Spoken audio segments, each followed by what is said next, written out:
Sathya Sai hospital বা সাই বাবার হাসপাতাল ব্যাঙ্গালোর যে চিকিৎসা ব্যবস্থার জন্য এত উন্নত তার কিন্তু কারণ এটা নয় যে শুধুমাত্র এখানে বড় বড় হাসপাতাল আছে, বড় বড় ডাক্তার আছে।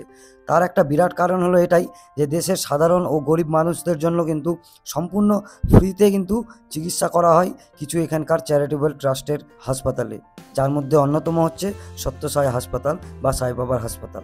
দেশের যে কোনো প্রান্তের সাধারণ মানুষ কিন্তু সম্পূর্ণ বিনামূল্যে এখান থেকে চিকিৎসা করিয়ে যেতে পারে। কিন্তু অনেকেরই অভিযোগ থাকে যে এই হাসপাতালে কিন্তু ঠিকঠাক সময় তারা সুযোগ পান না। আমি এই ভিডিওর মাধ্যমে সেই সমস্ত প্রশ্নের উত্তর দেব যে কিভাবে ঠিক এই হাসপাতালে সুযোগ পাওয়া যাবে। তো নমস্কার সকলকে, আমি অসীম এবং গত 4ই ফেব্রুয়ারি আমি আমার কাকুকে নিয়ে এসেছি ব্যাঙ্গালোরে চিকিৎসার জন্য।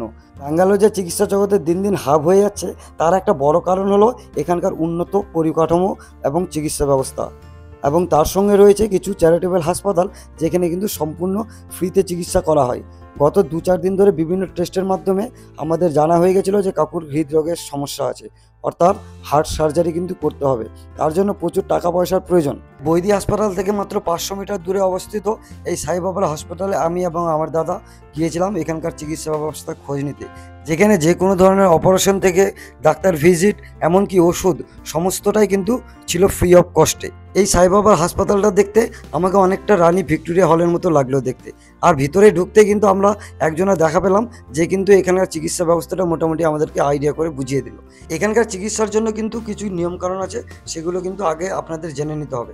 আপনারা স্ক্রিনে যে এখন যেই নাম্বারটি দেখতে পাচ্ছেন এই নাম্বারে ফোন করে কিন্তু আপনাদের এখানে ডাক্তারের সাথে অ্যাপয়েন্টমেন্ট বুক করতে হবে, এবং সেই অ্যাপয়েন্টমেন্ট ডেট অনুযায়ী আপনারা রোগীকে নিয়ে এসে ডাক্তাররা কিন্তু আপনার রোগীকে দেখবেন এবং তার পরিস্থিতি অনুযায়ী কিন্তু চিকিৎসা হবে। সেই কারণে অপারেশনের ডেট অনেক সময় আপনি কিন্তু 15 দিন, 20 দিন কিংবা 1 থেকে 2 মাস পরও কিন্তু পেতে পারেন, যেটা কিনা একটু সময় সাপেক্ষ ব্যাপার।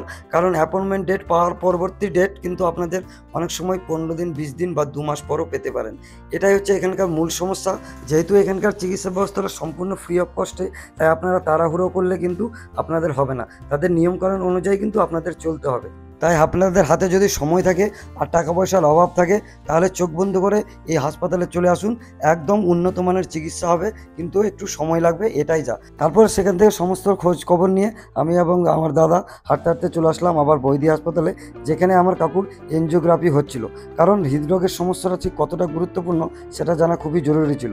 তারপরে একটু পরে রিপোর্ট আসলো যে অলমোস্ট 90% সমস্যা রয়েছে এবং তাকে খুবই ইমিডিয়েটলি কিন্তু অপারেশন করতে হবে। এখানকার হাসপাতালের চিত্রগুলো দেখে কিন্তু আমাদের হাসপাতালের করুণ দশাগুলোর কথা মনে পড়ছে।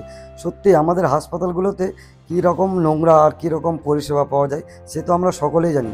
এখানকার বাথরুমগুলোর অবস্থা দেখুন, এত ঝাঁ চকচকে করছে মনে হচ্ছে কোনো হোটেল। আর এটা হচ্ছে এখানকার হাসপাতাল ওয়ার্ড যেখানে কাকুকে ভর্তি রেখেছে। এতটা পরিষ্কার পরিচ্ছন্ন এবং পরিকাঠামোগত উন্নত তা আপনারা কিন্তু পদে পদে দেখতে পাবেন। আর এখন স্ক্রিনের মাঝে আপনারা যে ব্যক্তিকে দেখতে পাচ্ছেন এনারা কিন্তু সিকিম থেকে ভেলোর এবং ভেলোর থেকে আবার সিকিম গিয়ে আবার তারা চিকিৎসা এসেছে ব্যাঙ্গালোরের জন্য।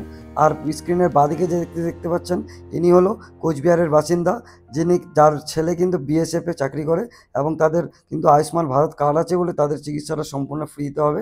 এখানে যতগুলো রুগী আছেন ম্যাক্সিমামই সবই হার্টের পেশেন্ট। তো আজকে ভিডিওটা এতটুকুই, এরপরে দেখা হচ্ছে পরবর্তী কোনো ভিডিওতে। Thank you, tata.